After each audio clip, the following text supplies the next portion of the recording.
Good morning. How are you today? Well, it's comfortable, overcast. Looks like there could be rain, but they say there won't be.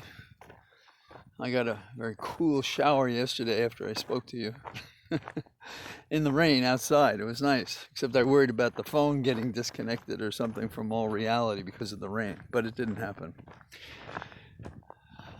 Of the issues before us, the one that keeps shape-shifting into different oppressive forms is what do we do after Roe v. Wade was overruled by a bunch of political hacks 6-3 on the Supreme Court. And I'd like to reserve that Roberts is in a different category, and he is, and Thomas is in his own category as well, kind of transparently political. But the Roe v. Wade fight began when the decision drafted by Alito was released.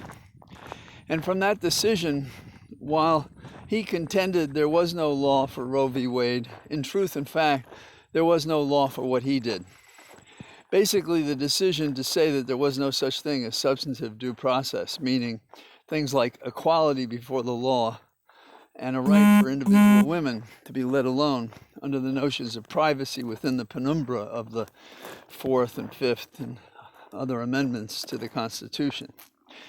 And the obvious common sense notion that no man has to carry a child, no man has to worry about an ectopic pregnancy, no man has to worry about a miscarriage, not in the sense that the woman herself is the one who has to deal with what she may consider a terrible tragedy, depending on how, well, maybe old they are, because age brings with it a certain understanding of the unpredictable and sometimes joyless things that happen in life that we have to adjust and accommodate because we just have to deal with it. I say that, my wife had several miscarriages. We never expected that we would be pregnant because we met later in life. But there's not an allowance for the reality of life when one chooses to impose a religious structure that's not found in the Bible, by the way, on society, and to take religious doctrine that a fecundated ovum is a person. And so I'm taking a roundabout way to say that Alito is in Rome, and he's speaking to a group, and he is criticizing Prince Harry and Boris Johnson and Macron and others who criticize his opinion and who criticize it because they talk about the loss of individual rights and liberties in America. And last I counted, there were more women than men. I actually read about it. I didn't actually count them. And it's more reliable that I read those reports that tell us how many women there are and that there are more women than men.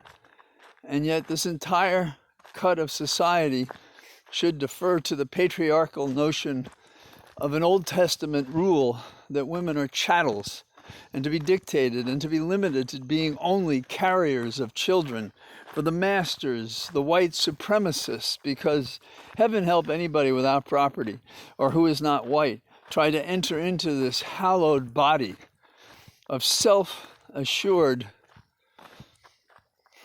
sexists.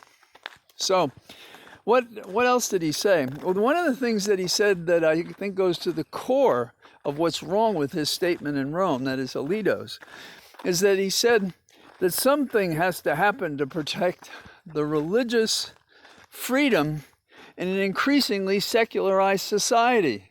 Excuse me, our society, that is the United States, in its Constitution, decided that it would be secular, not sectarian. It made no reference to God. It made no reference to any religion.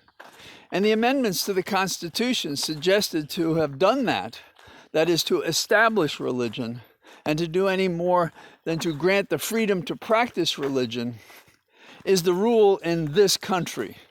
This is not an increasingly secular country. This is, as a matter of law, a secular country, because we look around us and we see how the theocrats in every other nation state that has taken on this issue has caused such animus, such conflict, such pain, such suffering, such discrimination.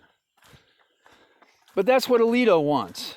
And he's talking as a justice. And you know, he implicates the kind of thinking that Barrett had with Notre Dame. And Notre Dame, if I believe correctly, is the host of Alito's speech in Rome. So be on notice that what we're looking at is white supremacists inspired by the notion of not only an autocracy, but a theocracy that they think is necessary for the United States to own its destiny. And in their religion, this very harsh religion, is not about equality. It's about discrimination, about anybody who's non-white, about women choosing to exercise their freedoms, about persons of color, about personal choices of sexual orientation or practice.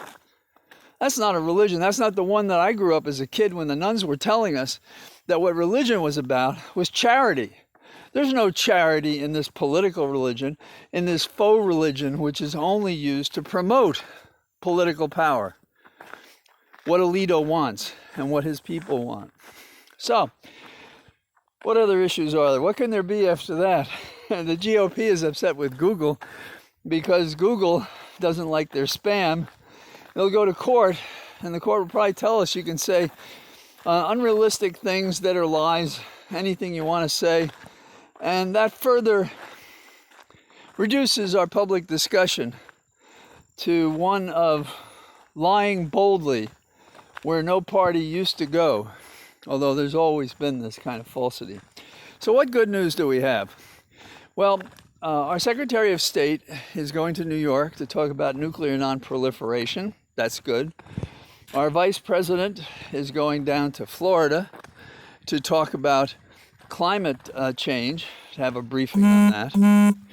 And meanwhile, the states are battling over Roe v. Wade. So that's our America. And the polls have to, that is to say, those people who say we are not them in so many ways, including Roe v. Wade, that number statistically has to show up at the ballot box.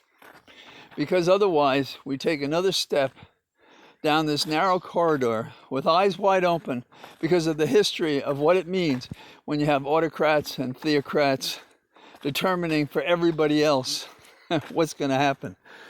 It's like an HOA across America with much more aggressive and unfair and hateful practices than any HOA could ever imagine.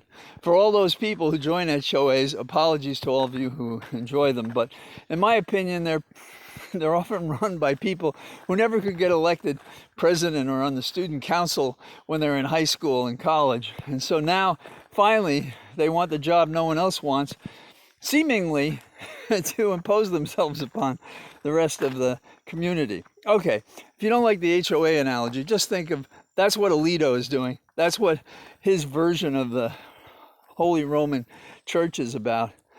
And he is side by side with all those other crazy Christians who are all about politics and not about the religious link, going back to the fact that we're all one after all, and if we don't help each other, who will? So, here I am in my cathedral. Good to see you. Bye-bye.